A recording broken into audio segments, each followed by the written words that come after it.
North Dakota State football coach Tim Polasek with me on 365 Sports and the Bison.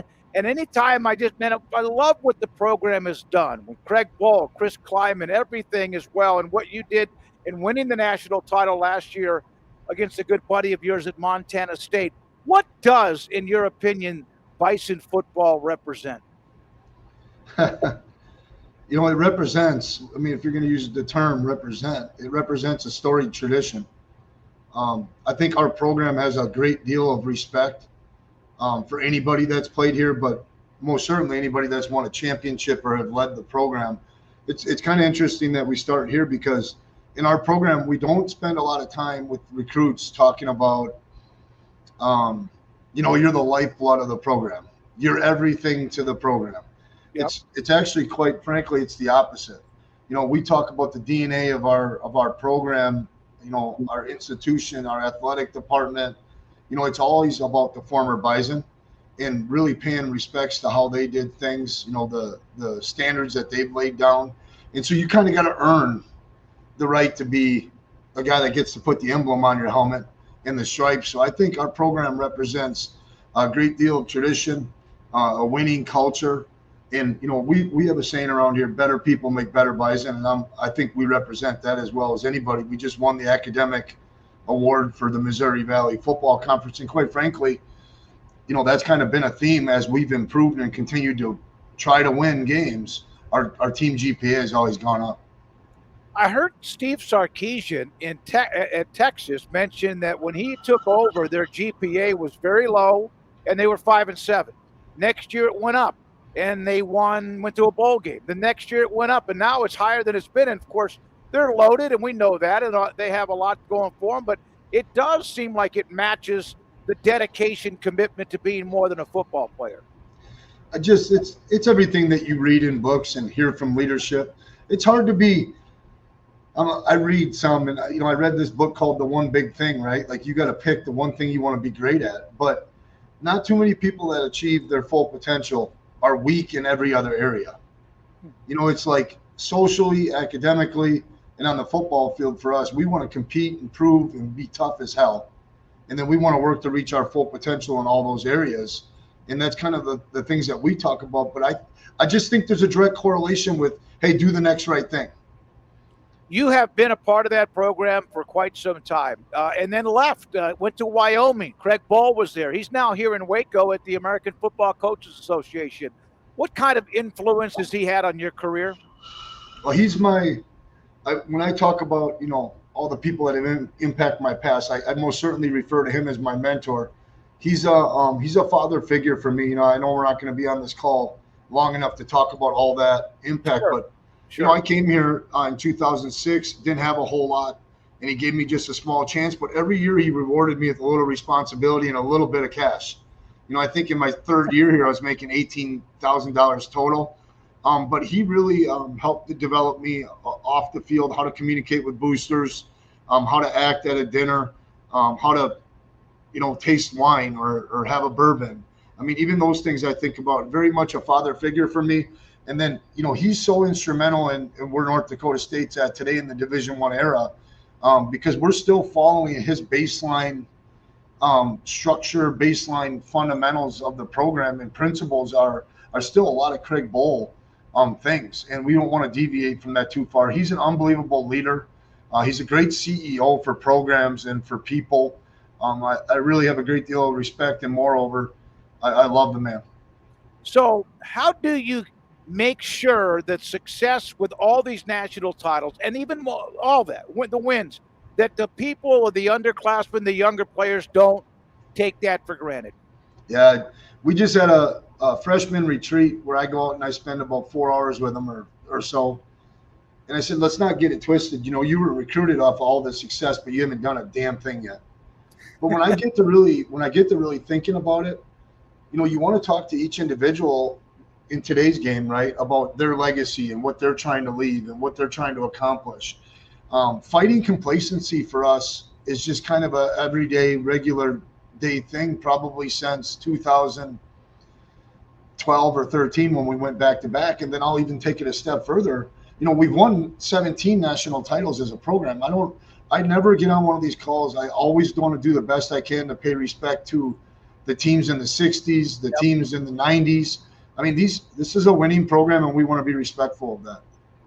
You know, when you do win as much as you do, and then all of a sudden you went a couple of years without a national title. And like, if is that a drought in North Dakota State history? Guys, it's ridiculous. It really, really, and I know that conference with South Dakota State and others, they're all good. I mean, it's a hellacious conference, but is it almost like, oh my God, we haven't won in a couple of years? And then last year, you of course got back and did it. Yeah, one of the things when I took the job, it's one of the things that really drew me to the job was the expectation level, the consistency with winning. But I thought Matt Entz, last year or 2 years ago, that was one of the best coaching jobs I've seen done here, and you fall short. I mean, they hit a rough patch. They came all the way back. They played Montana tooth and nail all the way down to the wire. It's just, it kind of comes with the territory here.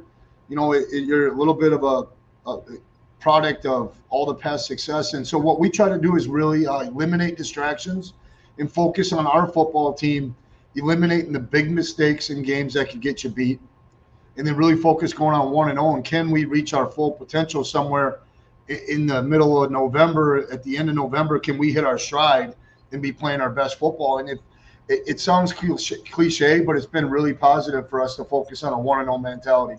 You have to have players, they move on in this day and age. How do you feel about the way you're set up for 2025? Yeah, that's interesting. I gave some thought to that going into the media days, and I wanted to find a different angle to be able to talk about it. And then it occurred to me, I was looking at our roster and I was thinking about other people and the challenges out there in college football. We're at 88% recruited North Dakota State players, high school players. I love it. We got a fighting chance. Yep. And that's all you can really ask for. And we're eager and we're hungry. And so I'm really excited about it. I mean, we've got 110 recruited North Dakota State Bison, and we got 15 transfers. So, okay, then have you had people trying to poach your roster because of your success? How has that worked? There's no question. I mean, Gray Zabel goes number 18 overall last year. Mm-hmm. Bryce Lance, he's got to go do it again this year. But I even have moved past worrying about poaching. I really have, because it's so much now agent driven, and some of these agents are not certified. I know Coach Bohl's working on that. Yep. Trying to get these guys certified or as part of a class, or at least get them sectioned out so our guys kind of can know who they're talking to. But I really have more concerns about the fake news that's out there from agents than I do coaches directly picking up the phone and trying to poach one of our guys. But I think I think all the P4s are watching the top 3 or 4 teams in not only our conference, but every FCS conference, and they're getting out in front of it, and they're watching that portal like hawks. Tim, again, Tim Polasek with us, North Dakota State football coach. If somebody, or if you called, or your AD, Larson, called a team that's FBS, whatever, and wanted you or wanted to play or get a future game, do they hang up on him? I don't even know if they take the call. It's probably one of our biggest challenges that we're concerned about. Mm-hmm. We're even reaching out to people at our level, and we're offering up home and homes. Right. With a little bit of a payday. I mean, we're willing to go on the road. We're not trying to just sit up here in Fargo and have people come play us up here. We have a saying around here, like, bring on the competition. We'll play anywhere, anybody, anytime. We've had a lot of success, and so we'll continue to work hard. They are to get games, but that's become more and more difficult for us. Let me ask you this. Do you get a kick out of listening to what's happening at the FBS level, and they don't know how to figure out this playoff? It was what you had, AP and UPI, and now they're at 12 and they're trying to get to 16, and it's a cluster. I mean, it's a political turf war about who does what, and you guys have been doing that in the FCS, and it's like, it's smooth as silk. Can you please go talk to them? Yeah, I wonder where the underlining arguments are. Is that more because one conference is playing 9 games and the other one's playing 8? It's as much. It's a lot of it is that some conferences have a lot of national titles. I mean, the SEC. Yeah, how deep are they? That's the question. And then there's this. It seemed like it's an ego trip in some ways, Right. It's also protecting to make sure you get. But here's the thing: you guys start this year. There is no guarantee because of all the national titles that you're going to be in the playoffs. You got to go earn that, no matter who you are, what conference you're in, what you've done, the Bison history. And yet, what some conferences at the highest level want to do is ensure that other than the champion of the conference that we have, or they have 4 out of the 12 or the 16. And it's driving fans crazy, by the way. Yeah, and I agree with everything you said. Actually, I couldn't agree more with if it just plays out, you're going to have 2 or 3 teams in the playoff if you're the SEC or the Big Ten. Yep. Yeah, and maybe 6. I mean, because there's a lot of at large, and you guys do the same thing. But it's fun. Let me ask you: is there a day? And I know that if the answer was no, then you wouldn't be doing this. How much do you love what you do, and also affect young men, and then watch when that light turns on as a human, and also coach as a football player? Yeah, the reason I coach is because I want to be in a really competitive environment. I love personal challenges. I love trying to get a team ready. I love competition. That's the first reason I coach. And then the second reason is, how many people can I help daily to reach their full potential? As a true teacher, or, I have a teaching degree. I have a master's in education. Those are the 2 reasons I coach. And so with all the new stuff going on in college football, it doesn't deter me much. I kind of really excited about these new challenges and seeing if we can do it better than everybody else, and seeing if Bison Nation can come forward and step forward and help us. So I really appreciate the challenges and the competition. You were a quarterback growing up and also in college at Concordia. How did coaching get in your blood? That's my last question. And again, thanks for your time. Yeah. Well, I had great people. My high school coach really made a big impact. There's actually several Division I coaches that are coaching from my high school, which is a very small central Wisconsin school. But Scott Erickson did an unbelievable job. And then I would also say this, like when I got to college, I was going there to be, education. I was going to coach high school basketball and football.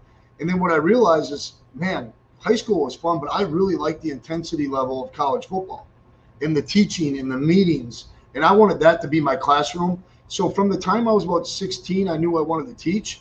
But when I got to be a freshman in college, I'm going to be a college football coach. Well, you've done a hell of a job, and you've had a lot of great mentors. And Chris Klieman's a friend of our show with K-State. Craig Bohl is here. I mean, right here in Waco. He's a no-nonsense son of a gun, man. He is not going to be flamboyant. He's not. He is a hellacious football man, though, isn't he? Yeah, I used to joke with him, like he had a way to lead people without saying a word, just walking in the room. And he could get you on edge by just being in the building. And he was phenomenal building our culture and reestablishing North Dakota State football. And then Chris Klieman arguably maybe took it over and did it better than it was done before. And that's what we're trying to do this year, is do the job better than it's ever been done before. Good luck, man. Have fun. I know fall workouts are fun. The Citadel to open up. Tim Polasek with us, North Dakota State Bison football coach on 365 Sports.